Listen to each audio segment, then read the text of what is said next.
Vinny, how did you get so good at hacking? And full confession, I have never been on the dark web. I like picture this dark space, which I know it's not. So I know I'm already starting off with a disadvantage.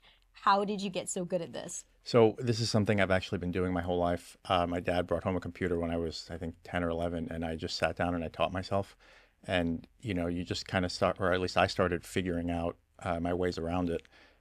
And one thing led to another, and it was a natural instinct to try to like break into things. At the time we were using phone modems, so we were using dial-up connections to call into places, and it's something that I always had a passion for, and I just kind of learned on my own.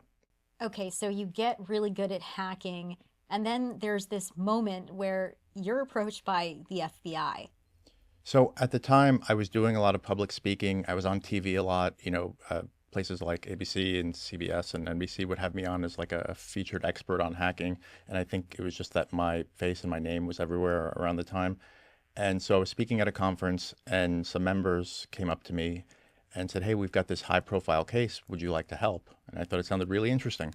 And it was looking into a group at the time called the Dark Overlord. And it turned out that they were responsible for, I don't know, 30 or 40% of all non-credit card related hacks over like a 4-year period. It was like this staggering number. And I thought, well, this is really fun. So yeah, I'd like to help out. And that's really kind of what threw me into the dark web side of things, learning my way around the dark web, learning kind of how to find people, who the players were, and things like that. Tell me more about Dark Overlord. So at the time, they had gained a lot of notoriety because they had progressed from just basic hacks to actually threatening students with physical violence. I think there was a Senate committee hearing meeting on them. And And they actually ended up getting schools shut down because there was so much fear. correct. Yeah, there was a number of school districts that were shut down. And I think that was the catalyst for everybody. Okay, like we need to do something about this. So I got involved, and I started researching, getting on the dark web forums, figuring out kind of where they were hanging out and things like that. And we found through the process that we could start to identify who they were by looking further back into data breaches that we would collect. Places where maybe their OPSEC, their operational security, wasn't as good at the time, so they were making mistakes earlier on. So maybe they were leaving clues about their old passwords and things like that. So it became really important to learn how to collect all these historical data sets and databases of hacked data. And they turned out to be teenagers. So it was two 14-year-olds living in Canada. They're still kind of doing their thing, but yeah, it was interesting kind of identifying them and kind of running through that whole process for sure. So two teenagers outsmarted the entire FBI cybersecurity team. They went to you. That's one way of putting it. I think there were a lot of, from a law enforcement perspective, they're often limited by some of the things they can and can't do, places they can go. And so I had no issues being on the dark web and directly interacting with a lot of these criminals where I think maybe that would be sort of a line for them. So I was able to go out and maybe talk to people and do things that they necessarily couldn't. And I think that made all the difference in the world. So it was more about your ability as a person who didn't work for the government, not about their cyber capability. Correct. Yeah. Yeah. I mean, they were all very smart people. I mean, there's no question about that. So to do this work, you had to build a digital cover and you ended up building relationships with criminal actors. Tell me about that. So yeah, I mean, at any given point now, I would say I'm juggling 5, 6, 7 different aliases. Sometimes they're more public, sometimes they're not, but a lot of it involved, yeah, literally building these covers and getting embedded into these groups of known sort of criminal actors. Gaining access to some of these forums and sort of closed source locations is a challenge in itself. And so you have to really build the relationships and you have to interact with them and you have to build trust with them. And I think that was a big part of it. How do you build trust? How do you build those relationships? I'll tell you one story. At the time, it was around the time of my first book, which was Hunting Cyber Criminals. My name had gotten out in the public. There was a reporter at the time who wasn't really keen on my methods, so he decided to out my identity. And so people knew who I was. And so that sort of focused a lot of personal attacks on me. And one of the ways I was able to get embedded with a particular group was I had this alias, and there was a contest to hack Vinny Troia's website. Well, I can hack my website. So I staged a fake hack. I set a trap so people would essentially see that there was a big hacked message on my website, site hacked by whatever. And I gave certain people access to this back end panel, which I set up for them, and it was this whole like orchestrated scenario. But at the time, it worked out really well because they thought I was some random guy who hacked Vinny Troia's website. So that was an A plus in their book. Yeah, it was a win-win for Vinny and Right. Vinny. Well done on that. And also must have been pretty amusing to hack your own I website. thought it was funny. Did you ever have to do something that you really didn't want to do? Anything that you felt was maybe unethical? No, I don't think we ever really got to that point, and it wasn't that's not something that was ever really necessary. I think when you're dealing with a lot of these cyber criminals online, there a lot of them are just kids, and so you don't really have to push the boundaries that much. And now you sell data to national security organizations.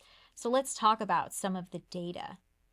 There was a Chinese server that you got access to? So there are a lot of situations, or there are often times where organizations, governments are no different, will stand up a server full of data and they'll not put appropriate security controls around it. And in this particular case, it was just sitting wide open. Or you could just go to a web browser, type in an IP address, and boom, you would have access. In this case, it was the Shanghai National police data. So it had records on billions of, or almost a billion Chinese citizens. Their full case files, even had access to their food delivery data. I guess the Chinese government tracks food delivery orders. And that was literally just sitting out there in the open. So I grabbed it. Wow. What else did that data have in it that would be useful to, say, the CIA? I think having access to a list of Chinese nationals, their birthplaces, their national ID numbers, their current addresses, phone numbers. I mean, I think that's, I can't say what any one organization is doing with the data. Frankly, I don't know. But I think having access to that repository of information is certainly valuable, especially when you're looking at things from a targeting perspective of, okay, well, we are looking for a specific threat actor or we're looking for a specific person. What do we know on them? Do we have their address? Do we have their phone number? What can we pull together in a fast way? And did it have data on arrests? It did. There was an entire database of police records, over a billion entries actually, on cases filed with the Shanghai police. And it was full case details, who opened the case, what the result was, persons of interest, persons flagged on a national level as well. There was a lot of interesting data there. That could be very useful for targeting, Sure. for recruiting. Or even just identifying certain people in certain situations. I'll tell you an interesting kind of anecdote. There was a reward put out by Department of Justice.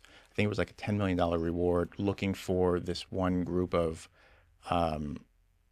Chinese hackers. I think it was like APT 31. And I said, well, okay, well, let me take a look. So using their names, I did some basic lookups, and I was able to get quite a bit of information on them. And, I sent it over to them. Now, granted, they didn't give me any money, but it was still a fun exercise just to see kind of what was available. And there was quite a bit. So much is out in the open, but did the Shanghai police end up finding out that you had gotten access to their data? New York Times wrote a story, so I'm pretty sure that's out there. That would do it. Yeah.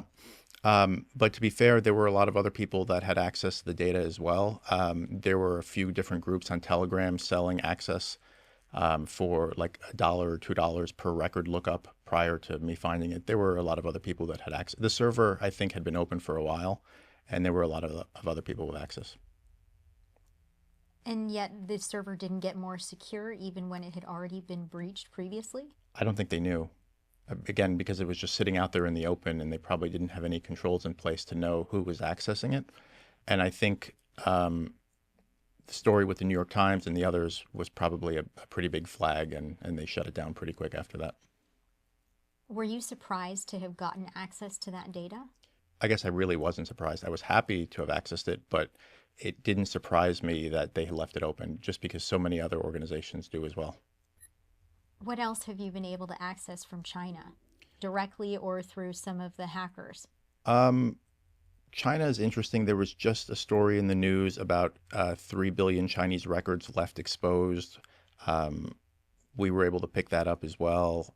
That's something I'm still going through now. The story came out about a month ago, but there was a server, again, left out in the open of 3 or 4 billion records specific to Chinese citizens. And I guess somebody had been collecting all data breaches on Chinese citizens and put it in one place and didn't think to secure it. And so they left it open and we grabbed it.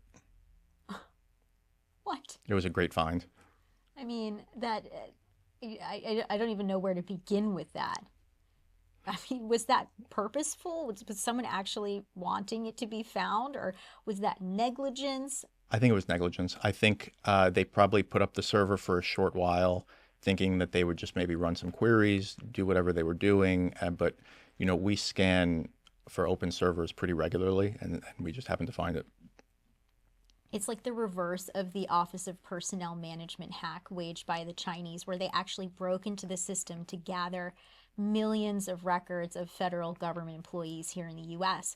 Now they're just basically offering up their own information on a silver platter. Yeah, and I will say, I'm glad you brought that up. Nothing I do would be considered hacking. I don't actually break into anything. There's no usernames or passwords involved. It's just whatever's out there in the open. Yeah. So let's talk about Iran. What have you seen the Iranians doing through information you've been privy to? So that's a tough one, because I don't necessarily dig into the data itself. I'm at a point now where I collect as much as I can, and with Iran, there have been a lot of really high-profile hacks, and in the news as well, where a lot of Iranian companies have been hacked. So they have a food delivery service that was hacked. There was, I think at the beginning of this year, 20 of their major banks. There's 29 major banks in Iran. 20 of them were hacked. All of their personal information was stolen by this one particular group, and that contains like full transaction information on every account. So if you want to see withdrawals, deposits, everything, I mean, that's all kind of out there at this point. There's a lot of really interesting data on Iran. I think a lot of my ability to get the data is because of the relationships that I cultivate with specific threat actors. And I think it's important to note that so much of what I do isn't just collecting data, it is actually building the relationships, because it's through those relationships where I'm able to get access to data that wouldn't otherwise be out there in the public. So can you walk me through a conversation that you would have with one of these threat actors and how you would get the data? So I'll tell you a funny story. Around April of last year, I received a text message or a message on Telegram from a threat actor who I knew very well. He was actually responsible for the T-Mobile hack a few years ago.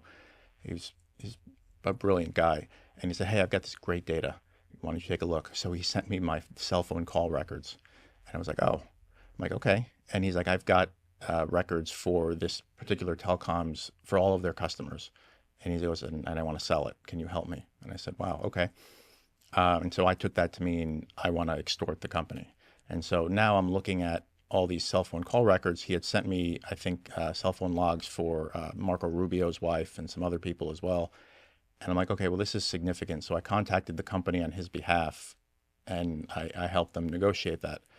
And I will say, I've received some slack from the community about that, because on one hand, they're looking at it like, well, I'm helping the hackers facilitate their extortions. On the other hand, had I not been involved, he would have turned around and sold that to another government in no time. I mean, this particular hack was the only hack in history that had a delayed filing for national security concerns. So the data was obviously valuable, and had it not been resold back to the owner of the data, it very quickly would have gone somewhere else. So I'm very lucky to have that he messaged me about that. When you're doing an exchange like that, he doesn't know that you're Vinny Troia. He knew. In this case, he did know. That's why he came to me. And so some people, I do have a few aliases where people know it's me specifically, and I kind of leave that door open exactly for cases like this, where if people will want to extort, I'll say extortion, but if people want to sell the data back to the organizations they stole it from, it's a good way for them to do that. Because a lot of companies won't deal directly with threat actors. They can't for their own, legal reasons. But having me approach them and say, look, this person has your data. Do you want to buy it back? I think is a good conversation starter, especially when it comes from someone kind of known within the community. What do you say to people who would accuse you of enabling those hackers, enriching those hackers?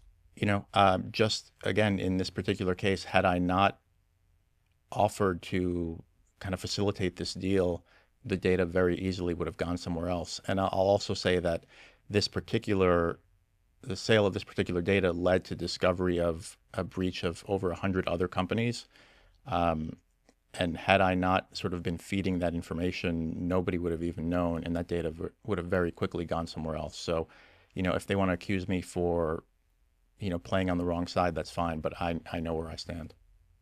Has there ever been any hesitation among your contacts in the national security agencies to work with you because of those deals? No, it's never really come up.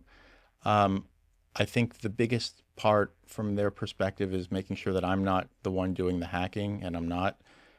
Once data is hacked and is considered open source, it's out in the open, right? So it's publicly available at that point. They could very easily post it on any forum. They could sell it. They could kind of do whatever they want with it. So I don't think there's never been an issue there. So, what have you been able to access through your contacts who have targeted Iran? So it's funny because sometimes I end up having data that I don't even realize I have. And I was on a plane with one of somebody I work with, and we were looking through some of the data that was just sitting on my hard drive, and there were these Iranian documents that were leaked, and I didn't even realize that they were literally just sitting on my hard drive. And once I fed them through ChatGPT to, hey, translate these documents for me, all of a sudden they were really sort of highly sensitive documents. They were talking about assassination of political members within their groups. They were talking about oil deals and how they were dealing with Ukraine conflict. Really sensitive and pertinent information that certainly we should know about. Certainly something that intelligence agencies would want. So, how did you not know that they were sitting there? Do you just get so much data? Part of the problem is I'm so overwhelmed with data that there's just a lot to go through. It really is. And in this particular case, they were in Arabic or Farsi, and I hadn't thought of, like, I can't speak the language, so I didn't know what to do with them. And then I just had this aha moment of, well, let me just put them into ChatGPT and have them translate them. And then it's like, okay, now I realize what I have. But at the time, my hard drive is just full of stuff that I have to go through. And you did share those with me by email. And one was a financing of power plant projects, another was a call between the foreign ministers of Iran and Belarus talking about the war between Russia and Ukraine, and then also a highly confidential meeting held by an Iranian official about the assassination ordered by President Trump of top Iranian General Qasem Soleimani. So yeah, I mean, it's the level of intelligence that we could gain from that, and the speed. I think another thing to realize is the type of information that once data is hacked, breached, leaked, however you want to call it, and is out there, there's sort of a speed component to this of, okay, well, all of this information is out there, and now that we can get our hands on it, how can we sort of develop intelligence around it? And how do we do that much faster than we were previously? And documents like this are a perfect example. Like there are sources within these agencies that go out and acquire, information from, their human assets and everything, but having access to documents like this would speed up that process considerably. You also know of a person who targeted Iran's Uber system. What would be the value? What kind of data would be important for a national security agency? I think in that case, there were being able to see.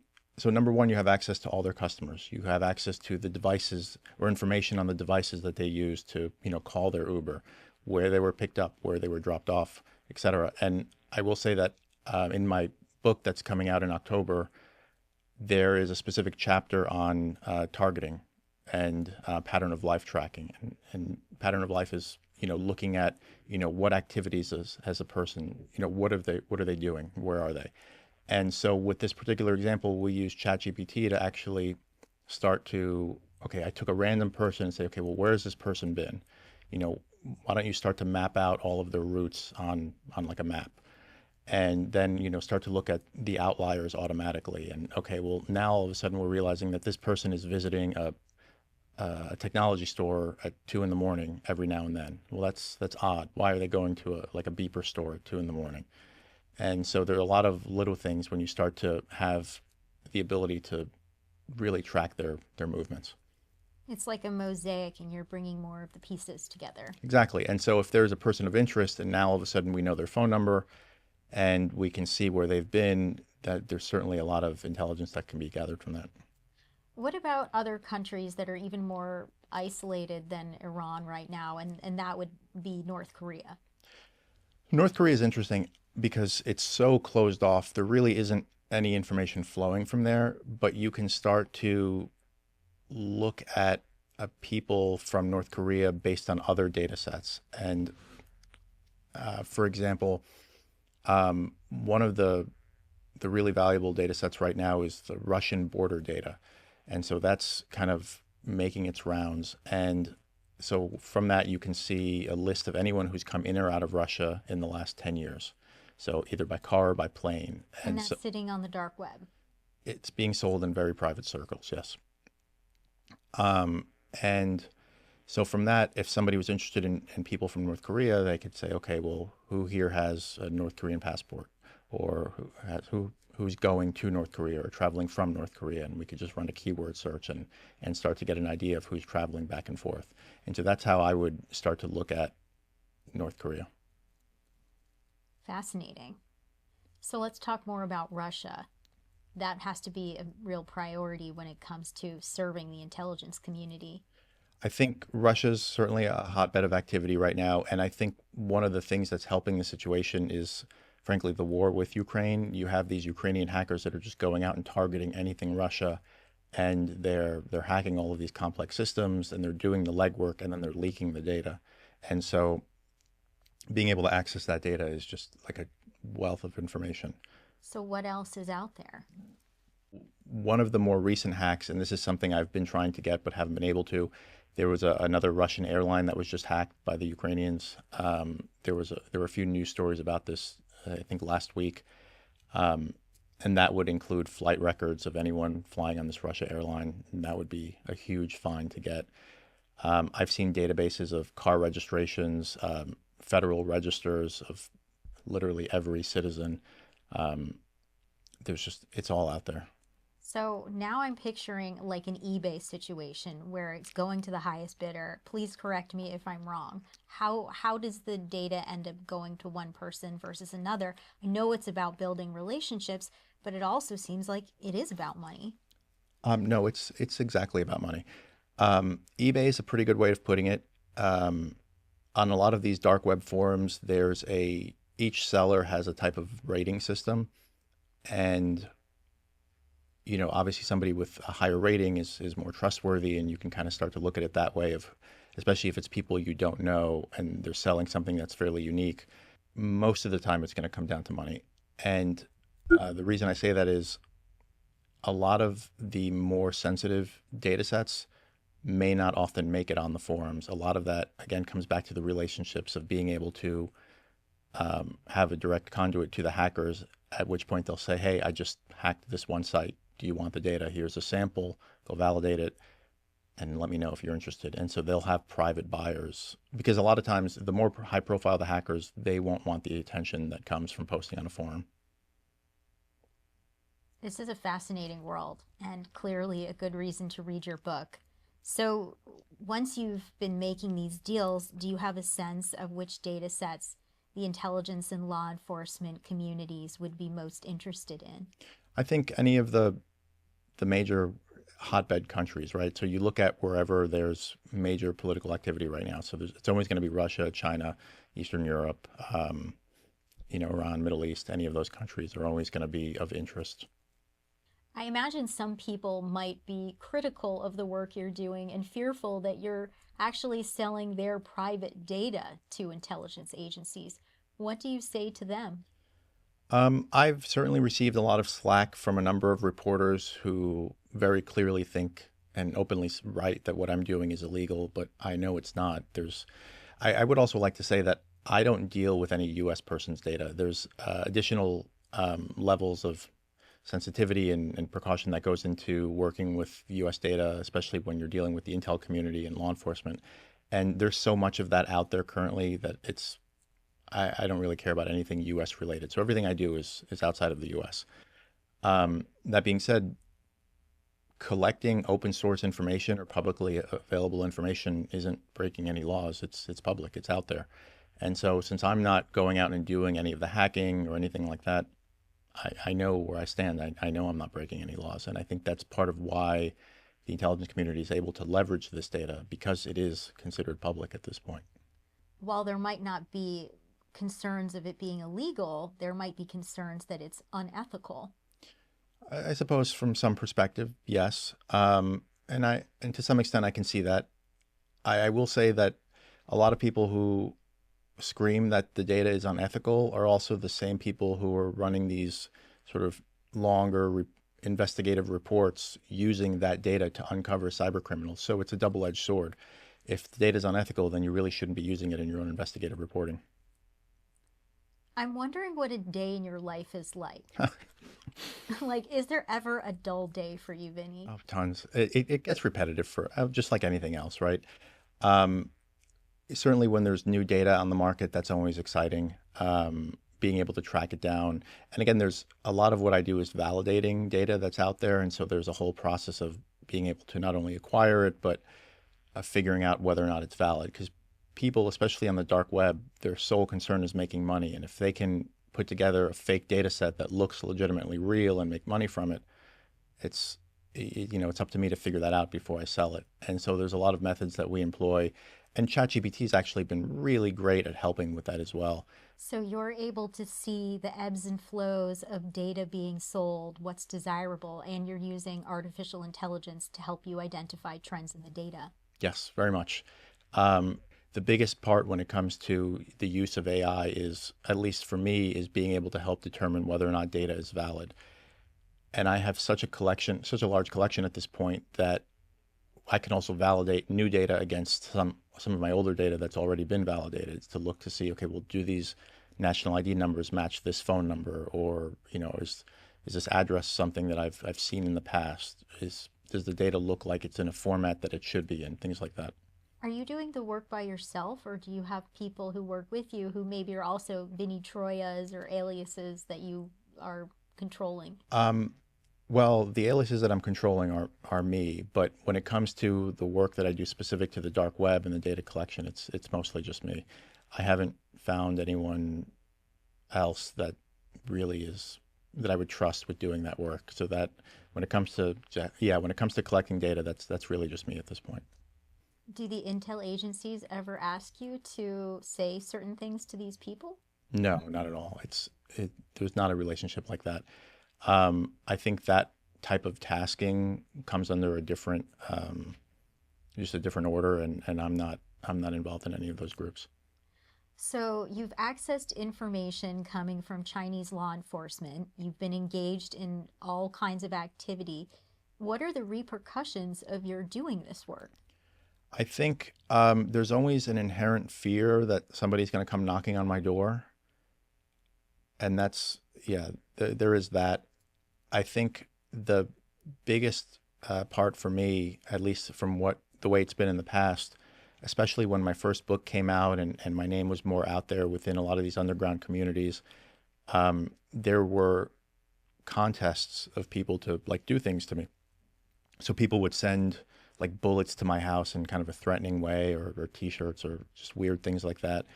Other people have gone further and have like sent the SWAT teams to my house. I've been swatted a few times. That hasn't been fun. And certainly, I have a daughter, and that's more problematic, especially when I have people threatening to call in bomb threats to, her school. And so there's always that. But I think instances like that are going to be more of your, kids sitting around bored with nothing to do. And one of the ways I've kind of been able to, I guess, get away from that, none of the work that I do now is involved with attribution anymore. And I really want to make that clear. I'm not involved with any investigations hands-on. I don't care who the people are. If they want to sell me data, I'll buy it. but I have no interest in knowing who they are. And that keeps a good level of separation between them. It creates trust, I guess, a little bit. They know I'm not trying to dig and find out personal information on them, and that's great. And then I know that there won't be any retaliation because if I'm making the money through some extortion or some ransom negotiation, that's fine. But I know they won't send somebody to my house, which is really the big thing. I'm glad that you've been able to stay safe, but if you're selling data to intelligence and law enforcement agencies in the United States, data that has to do with China, Russia, North Korea, Iran, do you worry about being hacked or harassed through the Um, screen? so no, from that perspective, no, because I also know I'm not the only person doing this. There's tens, hundreds, not hundreds, but there's a lot of other organizations, threat intelligence companies that provide an interface to search this data. I don't think the other thing to remember is that this is all considered publicly available information. I'm not going out and doing the hacking. And so whoever has hacked the data has sold it, has published it for free sometimes. It's just out there. If you want to come after me, that's fine, but there's going to be 10 more people lining up right after me. So going back to when you were a kid and your parents brought home this computer and you started learning how to hack, did you have any idea that you'd be where you are today? No, it was always just second nature to me. I remember learning DOS, which was the big operating system at the time. I just kind of taught myself how to navigate the operating system. Then I kind of migrated to bulletin board systems, and I found my way onto hacker boards at the time. It was always second nature. Far from where you are today. Yeah. Although actually not necessarily. I mean, going on hacker boards when I was a kid is really no different than hanging out at the hacker forums now. So I guess it's always kind of stuck with me. Hmm. Vinny, thank you so much for coming in and for coordinating outfits with me. Anytime. Thank you.